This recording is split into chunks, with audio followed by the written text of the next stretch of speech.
Hello everybody, welcome to our Banjo-Kazooie playthrough. We're just hanging out, having a great time. I love chilling on these retro games. I love chilling and hanging out with everybody. We just got into the swamp. We did about 30 minutes in Clankers, which is probably my best time ever, honestly. Like, I can't even believe that. This is where stuff starts to get a little more time-consuming in the game, though. There's some mini games and things on here that are definitely tougher. The crocodile one is very notable to me because you have to like really, I don't know, you have to really hit that one hard. It's pretty tough. I don't know. And they have the running shoes in there, so I guess the crocodile can use the running shoes if you want to revisit. But really, it's just like, it's not that big a deal, I don't think. And we'll get there when we get there, but let's start this off by feeding our buddy here. I loved their eyes. All these crocodile things, these gold crocodiles, again, jewels, gold, you know, back to our 90s theme of like, just real, you know, shiny, shimmering things to catch our attention. Oh, that's annoying. Give me that. There you go. Let's get those boots. Yeah, I like their eyes, though. I thought they all had really cool colors. You know, the other awesome thing about, you know, these games where they really brought color to a new level. And that was just all the Nintendo 64 stuff. I mean, you know, it explored colors and pixels and things that had never been, you know, explored before, really. There were some pretty colorful games on the, you know, like on Sega and on, you know, Super Nintendo systems and stuff like that, but, like, nothing like this. I mean, they didn't always come together. If you look at the floor, like, really look at the floor, I mean, it's just a mess of bullshit, you know? Just looks like some... It looks like, you know, exactly what you'd expect this to look like, right? And then the walls, too, like the barriers on the game. So what Mario did, for instance, was interesting because they... You know, on 64, they just... Oh, really? I didn't mean to do that. They, you know, they removed some of the barriers on a lot of their game. You know, certain levels didn't have to have barriers.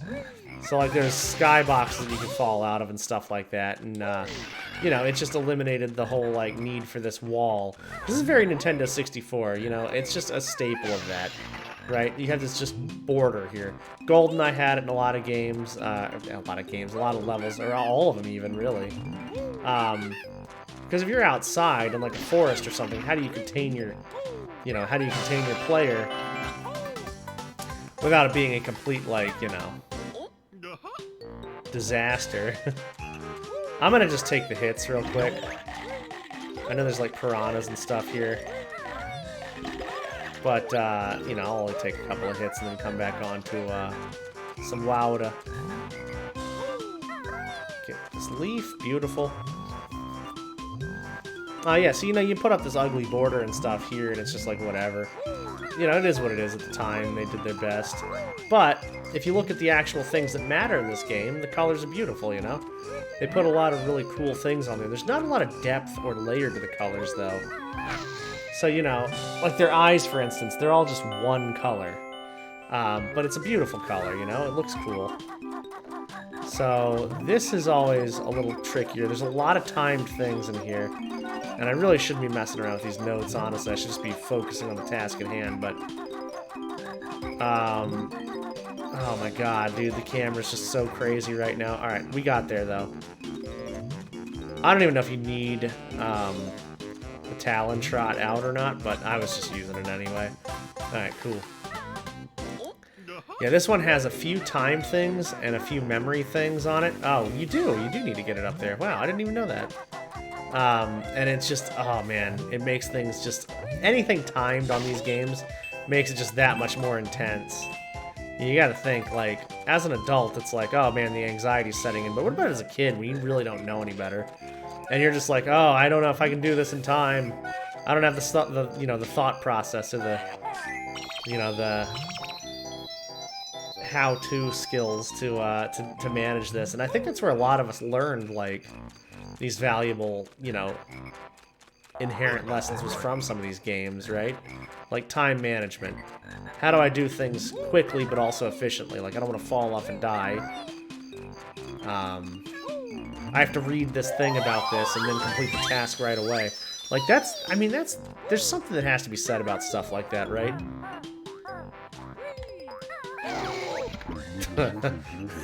Dude, this guy's scream. I swear. Oh! Like, what is that, dude? Somebody had to record that. That's so good. Man. I always thought that was really, really funny.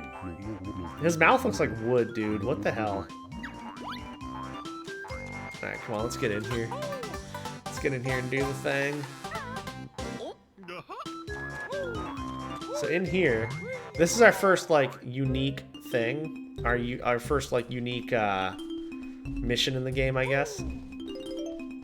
It's a call and response, like, music game, right?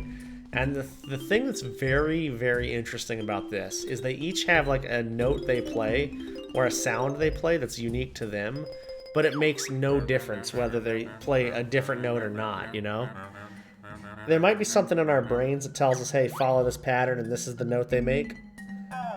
But, like, you know, it's not like sheet music. Sheet music, there's a specific, like, symbol that says this is this note, it's on this part, this is where they play it. But here it's just, it's colors, you know, that's all it is. You just look for the specific color and position of the turtle. Because the actual notes themselves really don't matter. They all have the same note on their back, you know? Lesson 2. Alright. Triangle. Triangle and then a line over there. So I try to, like, come up with, you know, ways to figure out where I'm going. Because it actually gets, the last part's pretty damn difficult. They do so many moves. So many sounds, it's weird. Alright. Okay. Yeah, I mean, look at that. I don't even know where to begin here. Probably mess it up.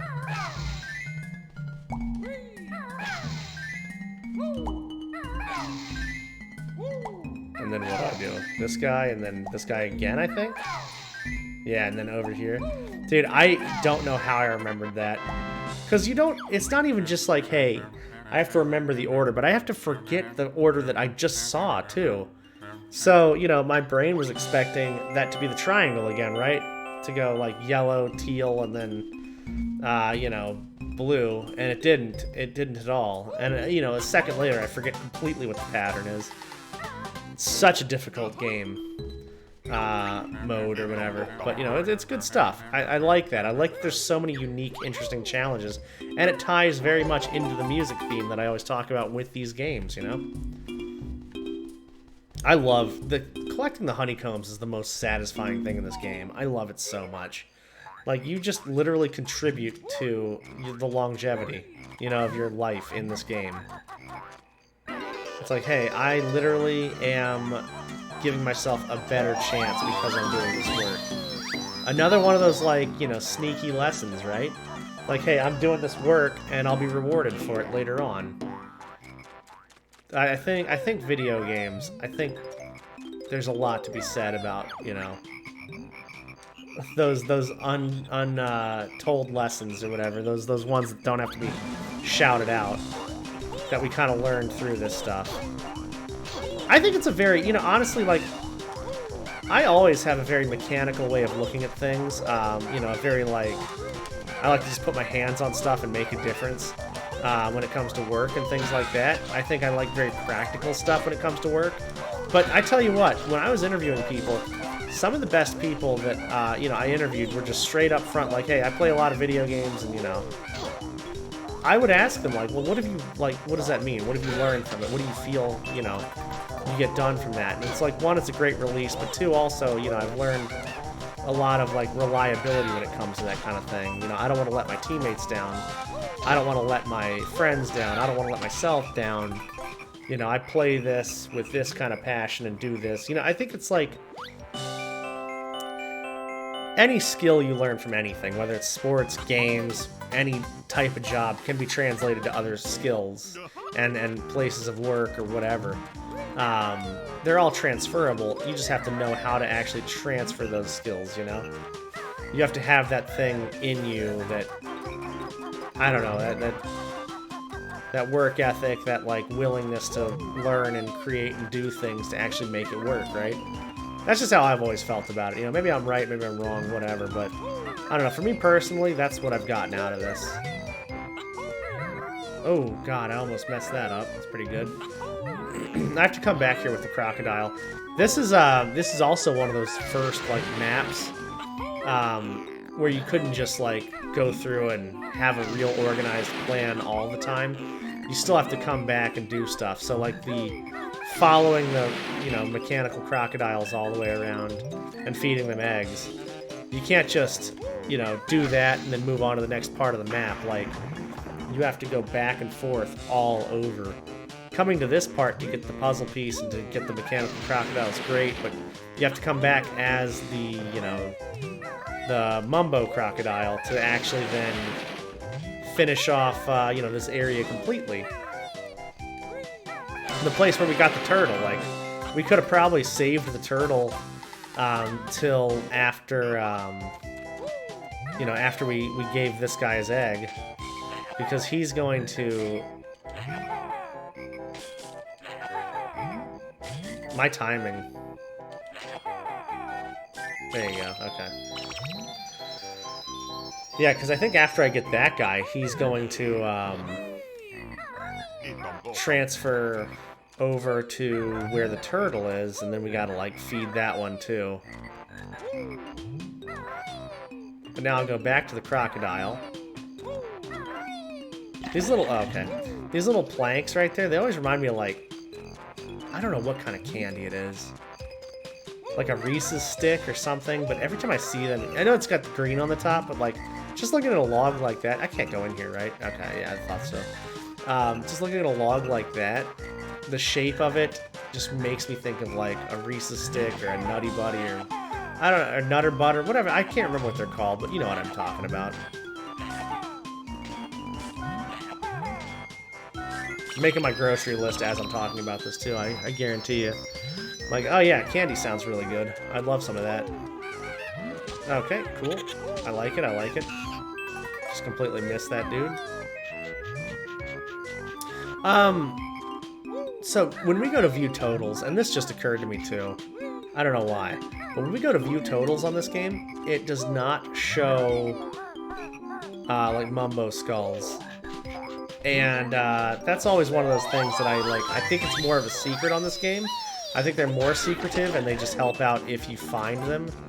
But, man, I kind of want to just... I think I'm just gonna, yeah. I was gonna say just go through this.